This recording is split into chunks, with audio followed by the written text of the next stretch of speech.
tale 2024 smo kar zapomnili kot negativno leto. Tako da od vsega začetka, dobro, prvi mesec smo mislili, da bo to še koliko toliko normalno, je pa bilo, recimo, se pa govori, da dejansko je prestopno leto in dejansko je bilo od vsega začetka tudi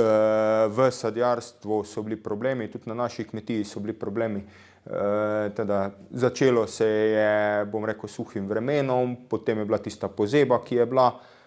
se ogromno pozna recimo na kvaliteti jabolke, pa tudi recimo ostalega je bilo kar nekaj izpada, pozeblo je ogromno cvetov in pa potem tudi plodičev kot takih, ne. To je bilo potem tole, druga stvar je bila, ki je bila tale, da je bilo potem od cvetenja dalje je bilo mokro, dejansko v času obiranja jagode smo imeli potem mokro, to je bilo nekje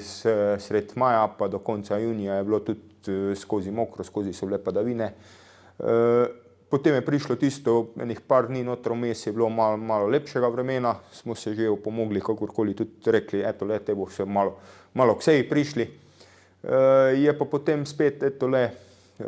tisti julij, avgust prišel potem sušen, vročinski in je spet dejansko rastlino postavilo za par dni naprej, nazaj. Teda tisto in potem spet jesenski del za časa obiranja jabolke, tudi ostalih zadev, je bilo izredno težko, ker je bilo tudi recimo vsak dan je bil dež, in smo tudi recimo pridelke kar konkretno težko in pa tudi psihično naporno, ko si tudi pogledal vremenske napovedi za naprej so bile padavine, kdaj boš ta pridelek tudi pobral,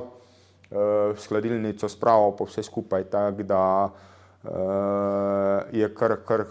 konkretno leto za nami, kaj še je, dejansko še je zdaj 2 meseca, november, december, kaj se še bo tu pokazalo za naslednjo obdobje, naslednjo leto, tudi diferenciacijo brstov za naslednjo leto pri trajnih nasadih, pri enoletnih kulturah, pri povrtnini, tam bomo rekli drugo leto novo, sadimo novo upanje, za recimo trajne nasade pa si upamo, da bo se koliko toliko steklo in bo tudi potem tudi pridelek, tudi nastavki, tudi vse skupaj drugo leto, upam, da normalno, da ne bo toliko, kako naj rečem, psihično naporno, fizično naporno in tudi določene zadeve, ki bi recimo v normalnih letih normalno tekle, letos smo jih pač ponavljali, popravljali in take zadeve, tako da na žalost, bomo rekli, etole, si bomo kar v negativnem plati zapomnili to 2024 leto pa hudo naporno, ne.